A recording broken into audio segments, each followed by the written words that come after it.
Howdy folks, it's Meandering Mike in the Man Cave of Madness. It's mid-afternoon, and we're back to our game of Genesis, Empires and Kingdoms of the Ancient Middle East, GMT games by designer Richard Berg. And we are again playing Scenario 7, the Hittites versus the Mitanni. We had done 2 activations so far. The Mitannis started off by capturing Churchemish.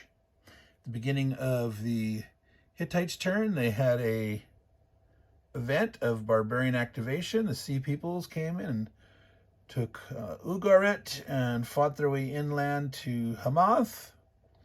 Then in the Hittites' major move, they attempted to attack Churchemish, catch the Mitanni king out in the open before he could build his walls.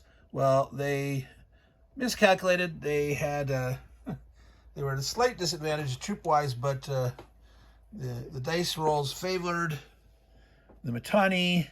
It was a relatively bloody battle. Both sides lost a fair number of troops.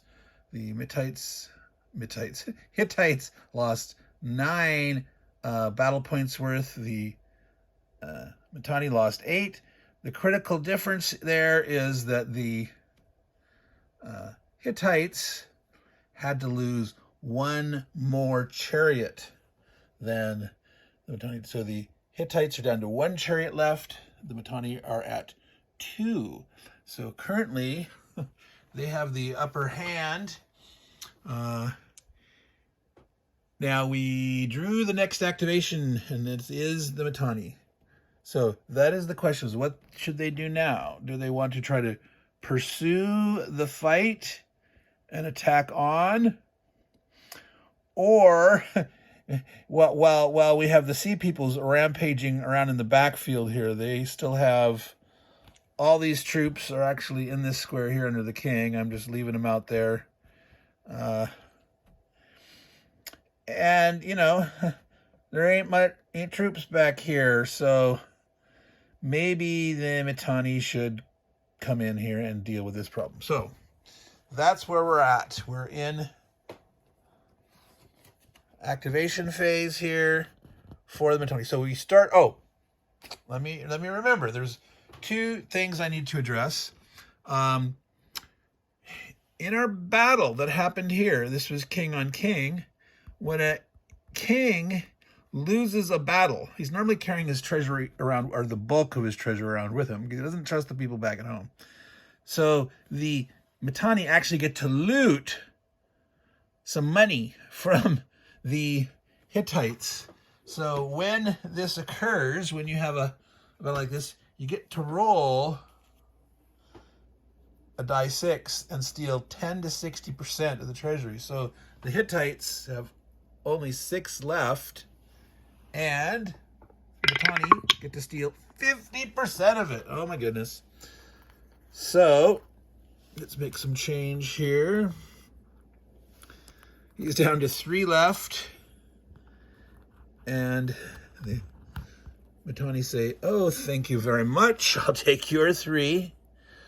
That's a major swing. So Mitanni's feeling really good now about money, and the Hittites going, "Oh my God, what am I going to do?" So, does he pounce and try to finish him off? Well, he couldn't finish him off. He could hurt him egregiously. But there's these darn Sea Peoples floating around here. And what if, like, another wave of Sea People comes and they get reinforced? That's a real possibility. It's a danger. So I think in this case, the Mitanni are going to go ahead and deal with this problem to the south, thinking, right, we can return. We can come back and spank this guy.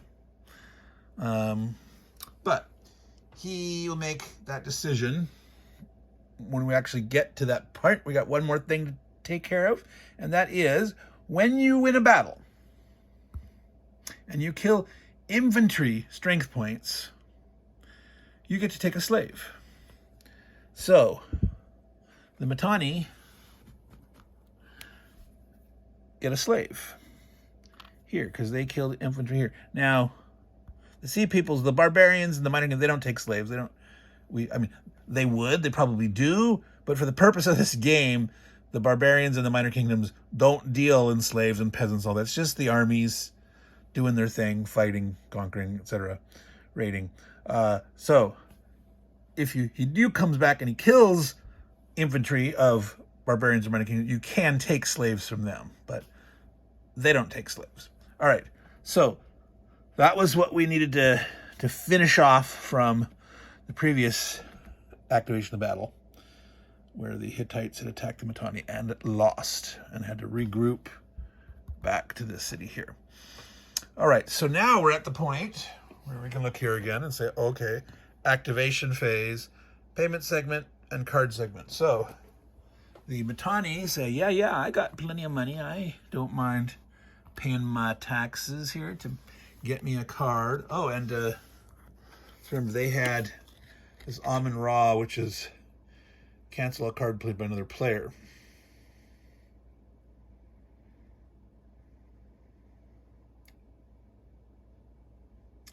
You know, that's interesting. I wonder if this could have been used like when the Hittite had his barbarian invasion card.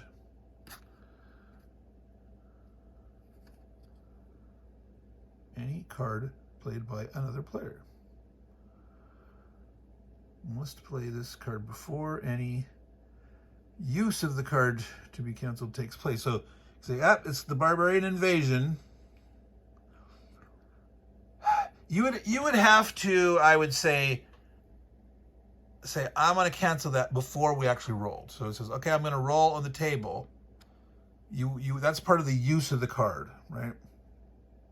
So you'd have to decide, I don't want to risk it. I don't want a barbarian showing up that he's going to control. Now, if it had been some other barbarian, I mean, it could have been like the Libyans, it could have been ignored or something, but I would rule this, the way it's written, must play before any use of the card takes place. So you got to give the guy, say, look, I roll barbarian invasion, I'm going to roll, and the guy would have to say, canceling that. So he probably wouldn't have done that. So, but it's something to remember. There may be times where they go, no, I don't want to risk it. All right, so I paid my one. I paid my one back to the treasury. We're drawing another card. The Begat effect. Independent expansion. May move one peasant unit from a city space he controls to any unoccupied independent space within 4 spaces of where that peasant unit starts. Wait a minute. All right, so this is saying you take a peasant from one of your city and you put it into an independent city space. And by putting it there, in other words, you've taken over it. You've begotten people, and those population have convinced that place that they should be part of your empire. Independent expansion. All right. Hold. Might as well play it now.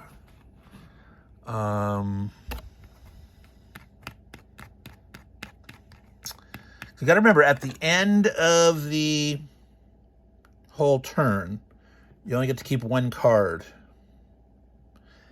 And that Amun Ra canceling a card, that's like an ace in the hole.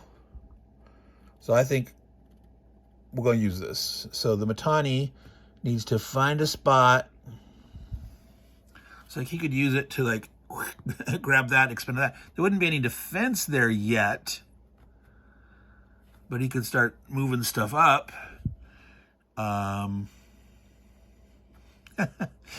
What else? You could do it to grab something like a 4 wealth.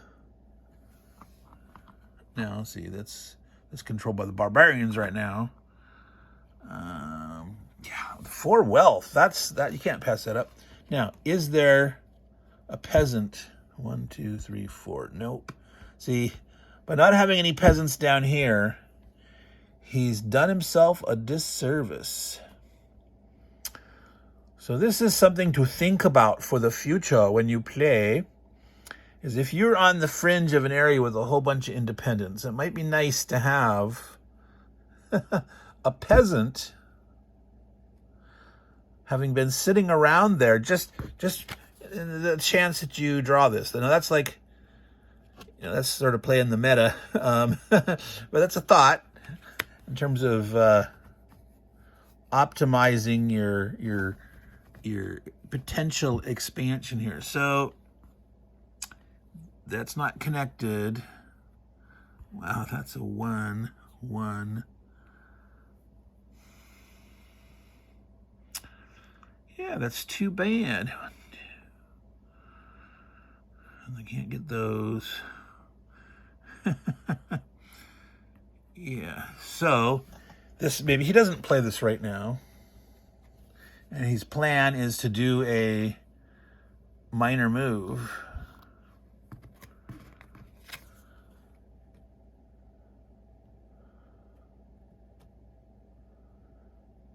Hold in hand. Yeah, I think being able to grab something like that. Draw a card, immediately play when drawn, hold in hand, played or held if it is made. And play cards. So you can play cards during your action segments, right?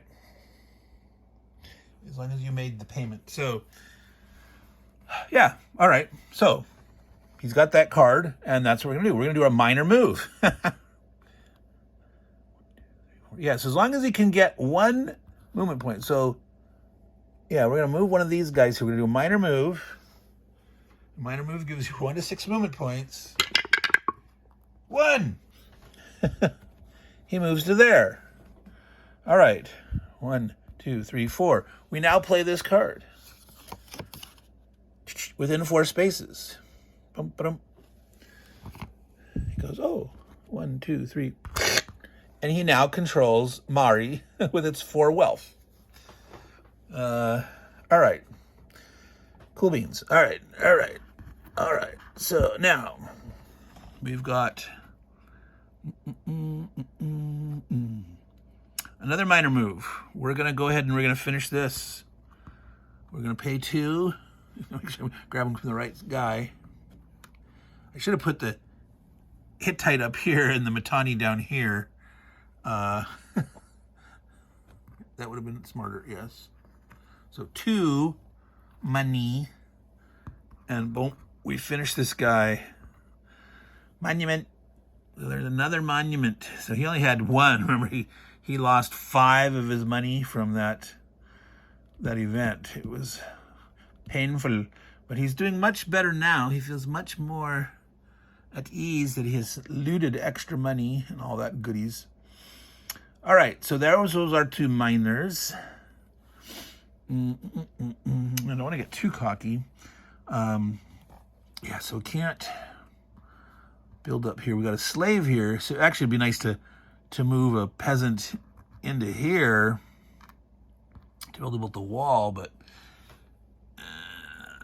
wow. So if we go down to attack here,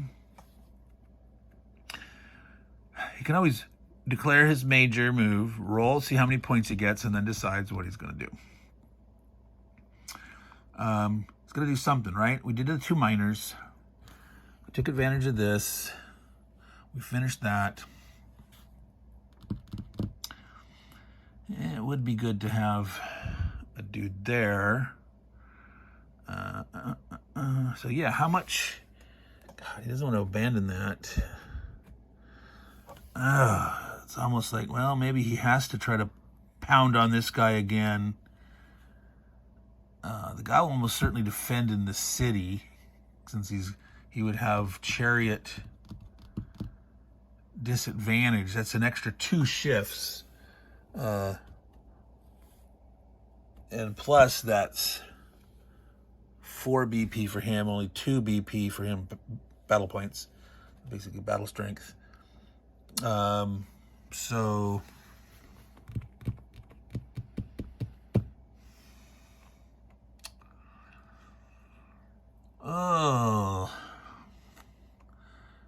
you could do both. I mean, if you roll big enough, you can come in here, win a big battle, kill enough strength. 1, 2, 3, 4, 5, 6. Yeah. I don't know if he's going to have much left as he takes losses here. This is the thing he's got a 2 versus 1 tactical. He's getting a shift there. Now, he'll have... see, this is the thing is, he has 2 chariots. 2 versus 0 chariots is chariot supremacy. There are no walls here right now, so they're defending out in the open. So he's going to get the 5. Yes, it's 5 shifts for... Where is that? That's not here. Is it on... Here it is, yes. Shifting, battle, die roll. 2 shifts for chariot superiority. 5 shifts for chariot supremacy.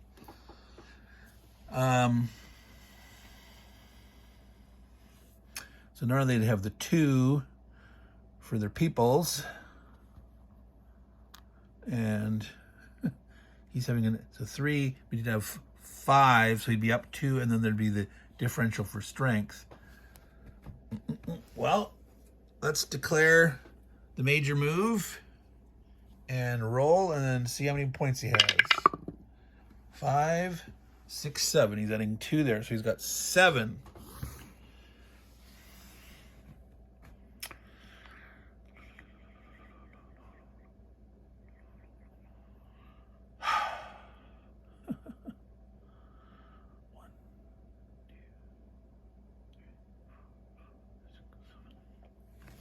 If he comes in here and if he takes this city and drives these guys off, you might want to try to destroy the city. How many movement point costs in the wealth of it? It's only 1. So potentially he could move here to attack. 1. Spend the 1 to attack. That's 2. Win the battle. Destroy the city. 3, 4, 5, 6.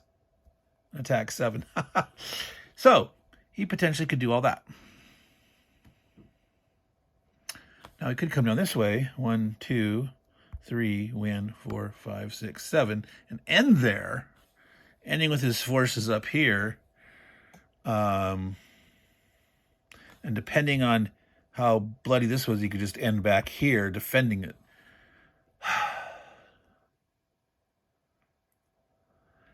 That probably makes more sense in my mind. Hit here, see how good he does. And either lick his wounds here.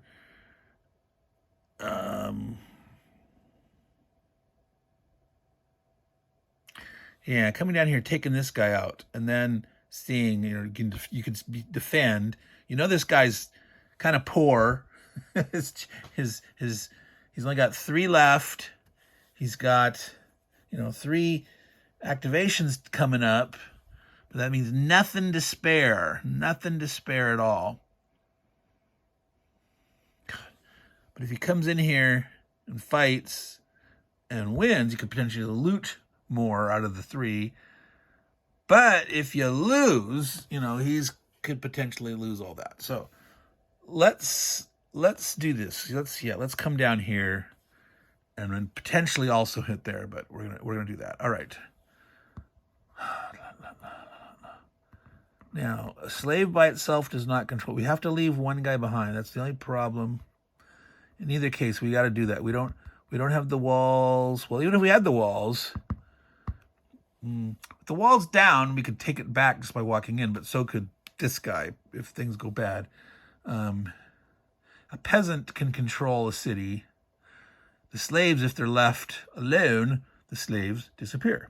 So you can't leave 1 slave behind. We're gonna leave a slave there and 1 trooper. All right, we're gonna move it all in and make yeah, because we don't have any peasants with us. So we're gonna leave 1 trooper behind to maintain control of that square. We could pick up. No, it costs a movement point to pick up on the way. We want to potentially do all the goodies, so we're going to leave the guy alone there. But we're going to move these together into one army and remove B. What am I doing? Put that back. Right now we're sticking together. The king in Army A. All right, he rolled 7 movement points. 1, 2, 3. 1, 2, 3. From 7. 1, 2, 3. Yep. 4 left. So potentially 1, 2, 3, 4. Now, if he loses this, he would regroup to here and spend 1. He could still come back. Would make sense. If he lost this one here, there's no way he's going to be attacking. But, all right, we're giving it a try, man. So, King Ding Dong of the Sea Peoples. The Dread Pirate Rob of the Sea Peoples? I don't know. Captain Jack Sparrow of the Sea Peoples? 8, 9. He has 9 troops still. 9. All right. And this guy has 6, 7, 8 infantry, 2 thing, and he can't, again, defend in the city because that walls was knocked down, not rebuilt, right? So 6, 7, 8, and these are worth 2 each. So it's 12 versus 9. The Sea Peoples gets a shift for their 2 tactical versus the 1 tactical. They get 2 shifts for the ferocity of the Sea Peoples. So they have 3 shifts in their favor. But good old King of the Mitanni has chariot supremacy, because there's 0 here. 2 versus 0 is supremacy. 1 versus 0 is superiority. Otherwise, you need 3 times as many if they both have chariots to get supremacy. But so he's got 5 shifts, so he has 2 shifts in his favor.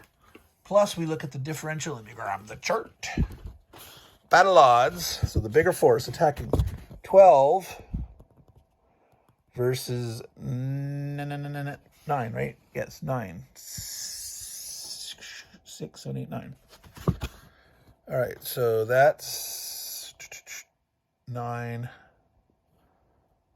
to 12. That's 1. Just barely 1 right there, right? 9, 12. Yeah. So 6, 5 for this chariot supremacy, 1 for the odds of the ratio, 6 minus 3. So he has a net 3. So he's the bigger, in this case, attacker, going against the Sea Peoples. The brown, the Mitanni, has 3 shifts to decide what to do with. So they rolled even, but the 3 shifts. So he's got some choices here. Wrong one.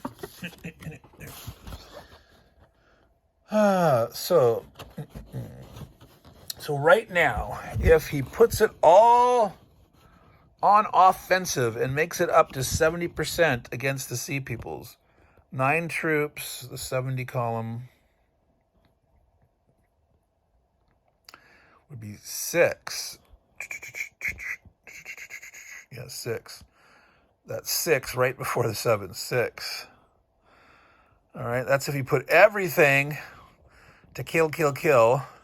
And he would lose 40% back, 40% against his 12, which should be 4.8 rounded up to 5, 12. Yep, just right there, see? 40% going down, and boom, jumps up to 5 at 12 because 4.8 rounded up. So that's not good. So that against 9 of the Sea Peoples,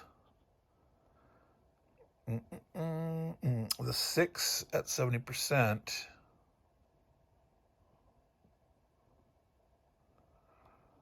they could go down, still kill 5 at 50%. So you could put 1 shift Yeah, see, at 50%, 50% of 9 rounding up is 5. And then he'd have 3 shifts.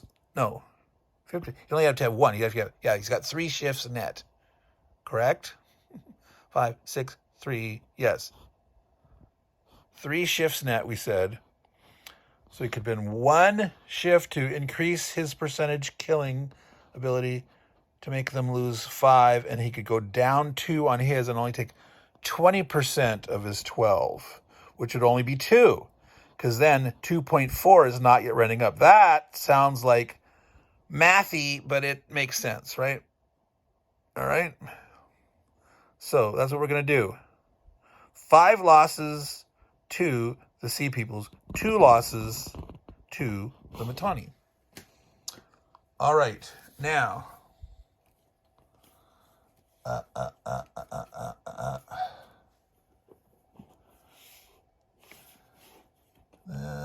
okay, there's that question, though. Is he going to be losing his chariots? Was it only when facing other chariots, or was it chariots just being there? Each player, if involved. Ouch, boy, chariots are getting whacked. So maybe that wasn't a great idea. Doesn't have to be involved on both sides. If chariots were involved. So if you had chariots, you have to take at least half. So of the 2, he has to take 1. So yeah, he basically is going to take both his 2 losses by losing a chariot.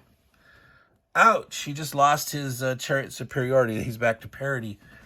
Oh, well, that's something to think about. Maybe you don't. Yeah, he probably should have attacked the other guy first. Forced the issue while he had...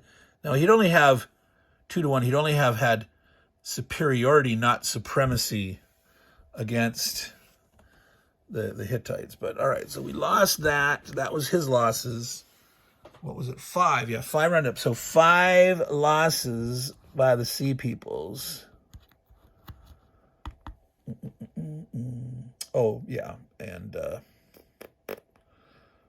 I suppose the Sea Peoples could have tried to pre-battle withdrawal, but it actually makes more sense. Well, I don't know. Oh, actually, this is actually a 0 wall here. When they took this, this is down still.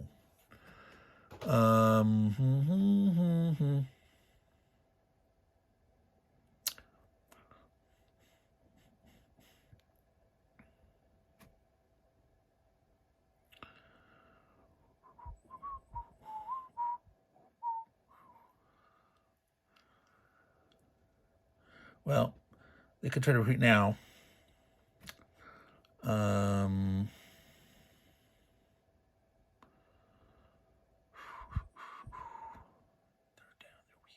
So they have 4 left. Yeah, they didn't defend in the city, so they can retreat.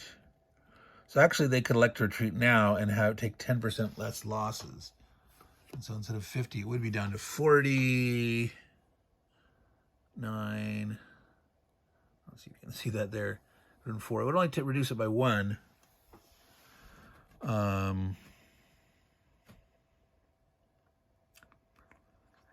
If they don't retreat, these guys could stay and fight and hit them again. The Hittites who control the Sea Peoples are just like, hey, I think maybe he's going to stay. So like, look, you got to push me out. If you want to take this over, that used to be a Mitanni spot, right? They lost it. You want to take it over? Keep fighting for it. Another round of combat. All right. So that was 1 battle. So technically we should be rolling for leader death here now. He's not retreating. He's staying there. See, then he won't be able to make it all the way back there. We'll be able to get to there. He doesn't know. He's not. What were we trying? Oh, we were thinking of destroying that city. Yeah. he's going to stay, and they have to roll. So the Mitanni checks to see if he lost it. No. The Sea Peoples, he lost the battle. So on 2 or 12, increased odds, no, of dying. So he stays and fights again for another movement point. Yeah, he'll be able to get back into it. So, can you elect not to use your chariots? Or he has to put all his shifts to like say, I got to make sure I don't lose anything. Now, the odds now are much different. So he's got 6, 7, 8. Can you leave out the chariots? Can you? I don't know if you could actually do that. I don't know. Obviously, if you're fighting in the city, if he defends in the city, you don't use your chariots. But if the fight's out in the open, I don't think you have the option to leave your chariots out. So let's say they stay and they fight 6, 7, 8, 9, 10 versus now only 5. 4 left. 4 left.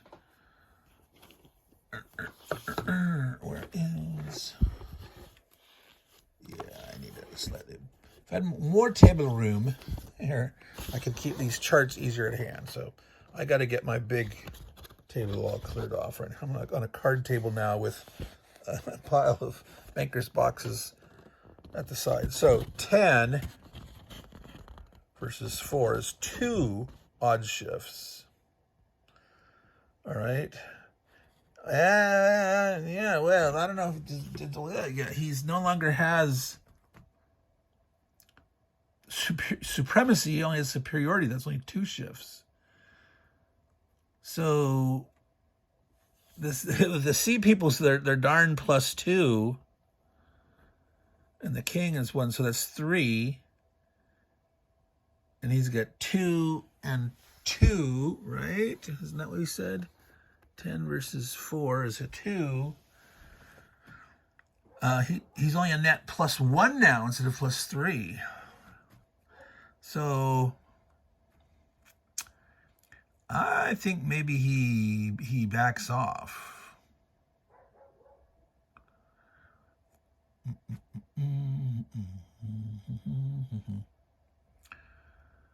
All right, so I think instead of electing to keep fighting, he can regroup here and then say, forget it. If you lose as the attacker, you must regroup and then decide how to keep going with your movement. He's weakened this down.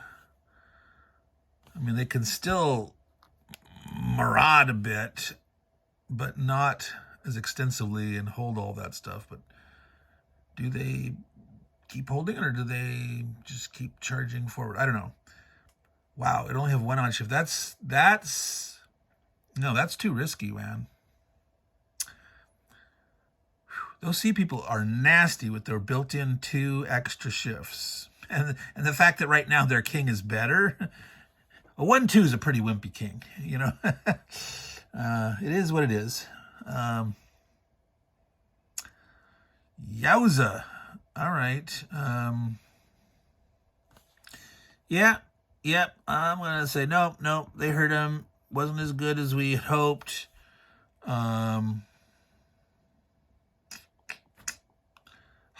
Losing those chariots, that's crazy painful. All right. So yeah, he regroups here, and that's when, and then he's gonna, oh God, doesn't want to leave it behind. It's only 1. He could, if he squats here, this guy ain't gonna come at him. Probably not. 4, 7, 8, 9. Well, he's got 9 infantry. It would be back to even, sort of ish. 6, 7, 8. Wow, they're going to be bloodying the heck out of each other there. What fun, right? What fun. Do you leave one behind here, or do you take them with you, pick them up and go to here, and there with an extra one?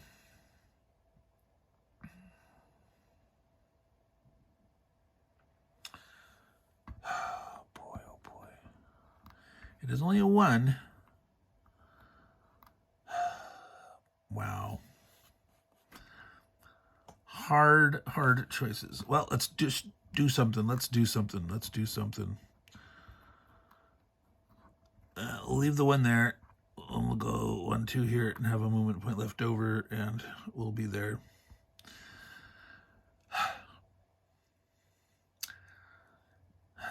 So recruiting. See, he does have. I haven't recruited yet. Yeah, maybe I shoulda, woulda, coulda, shoulda. Man, he might want to keep some money. When it comes to the manpower phase of the next turn, raising, not recruiting, raising chariots cost 5 each. 3 to maintain the ones that you have currently. So they have a lot less to spend maintaining chariots, but rebuilding them back is expensive. But does he want? He could build, have more infantry to try to help. Is that just a losing proposition? Well, I don't know. Spending 1 to save the 1 here might, not be, but spending 1 to try to save the 2. I don't know.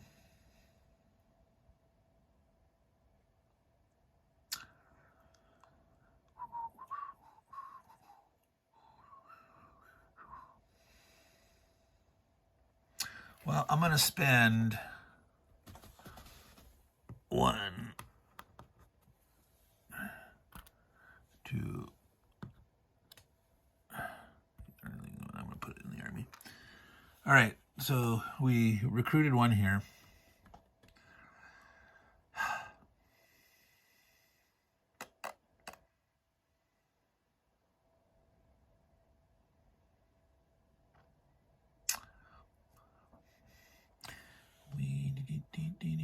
This isn't the home. We could move out there. Okay, let's think ahead. All right, let's do that. We're at 37 minutes already. Crazy. We're gonna do at least 1 more activation. So that was it. That was the Mitannis. We are into the cup. It could be in the Mitanni again. They could go twice in a row. It could be the Sea Peoples. It could be the Hittites. What do we got? Oh, it's the Sea Peoples. Sea Peoples get an activation. Now, I don't think the Sea Peoples get to draw cards. I just think that they get, well, they might get minor moves.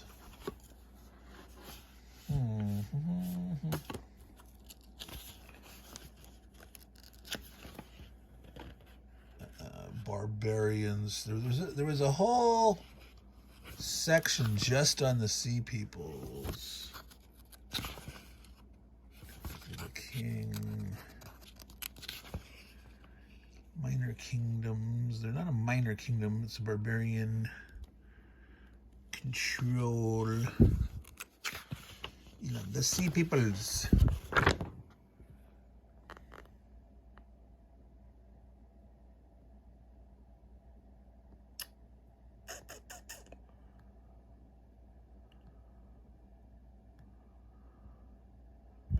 Okay.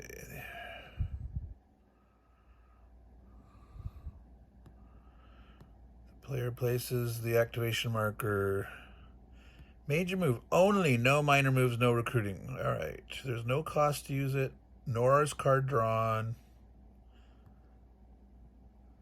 It's not placed back in the pool.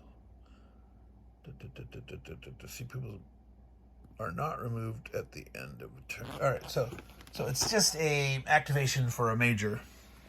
So it's them. We drew it. This guy gets to go. I'm going to put these directly in here now. There's 4 armies. There's 2 here. He could swing back and pick these up and decide not leave anything. He could decide to destroy these cities. Oh yes, that king won that battle.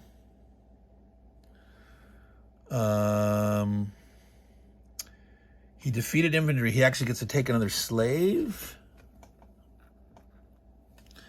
He did not retreat. He did regroup, which I believe they can come in when you regroup. They don't if you retreat. I believe that's true. I'll have to double check that after. But right now I'm going to leave that with him in the army.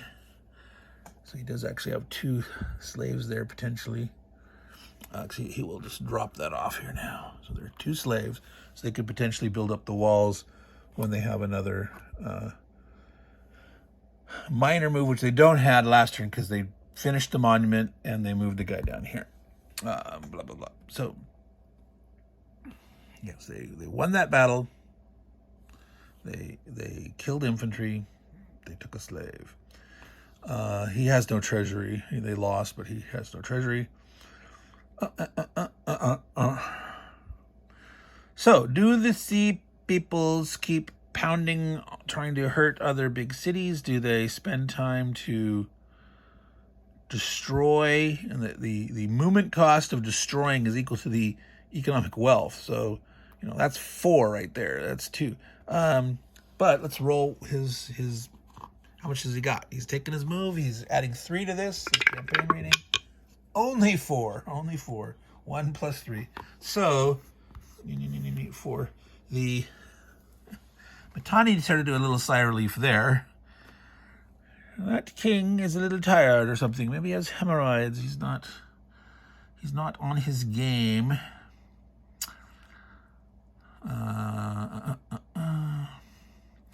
So he could destroy this city for 2 and then move to one of the other 2 cities and attack.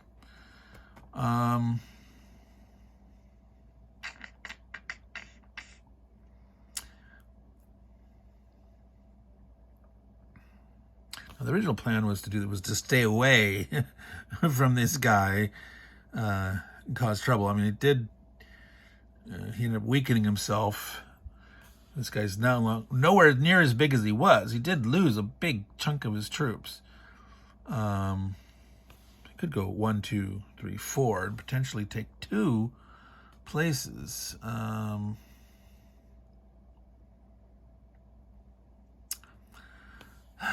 Which this guy will eventually come back and retake, but they won't have city walls. They'll have to pay to build them. That's potentially if the Hittites can eventually break through and get down here, or maybe come through this way. They got to just recover from their previous disaster.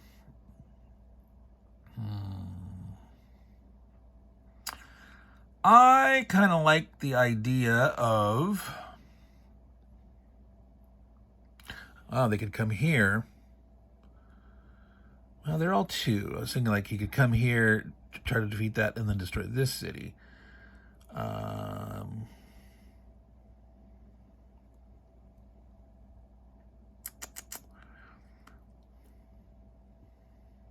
But might as well destroy this city that they've got here now. We'll do that. Let's do that. We have not yet destroyed a city. There's a city destruction marker on the back of, yes, on the beefed up, upgraded walls on the back, there's a city destroyed. So we will do that. We will remove the 0. Always a city destroyed will have 0 wall. We don't have to leave that on there. So then we will move. So that was 1, 2. Yes. And then we will go. See, if they came to here, he could elect to intercept down there. Might be silly with that guy sitting there, but no. He's going to stick with his original plan. They were pillaging inland. All right. So 1, 2 there. And attack. So All the movement's gone.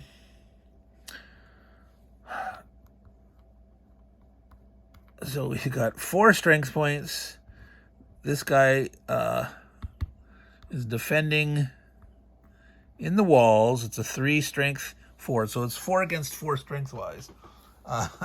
The sea peoples get 4 shifts though, so 4 versus 4 on the battle odds should be 0, right? Equal should obviously be 0. Yeah, 4 versus 4, no shifts. So they're the same size. We're going to roll brown for the attacker. Normally, brown will be the attacker because normally they're going to be bigger, but it's sometimes possible that the defender's bigger, in which case we'll point that out. But all right, so 2 for the sea people ferocity, 2 for their king net. So they are getting 4 shifts. None for the odds though. But so the dice still could come out okay. No, they roll huge, huge, huge, huge. So, so with their 4 shifts, they could spend 2 and 2, 8. If they spent 2 to take no casualties and put up that by 2, 80%, the defender has 4. That would kill 3 of them. If they left themselves getting 10% losses, 10% on 4 is 0. There you go. So he takes, he puts 1 shift down on the defending Mitannis, put him down to 10% ratio. The remaining 3. Did I calculate that right? 90, 93. No, wait a minute. No, there's 1, 2, 3, 4, 4, 10. You don't need a full. You only need 9. Excuse me. I'm already there, right? You only have to add 3 to get to 90%.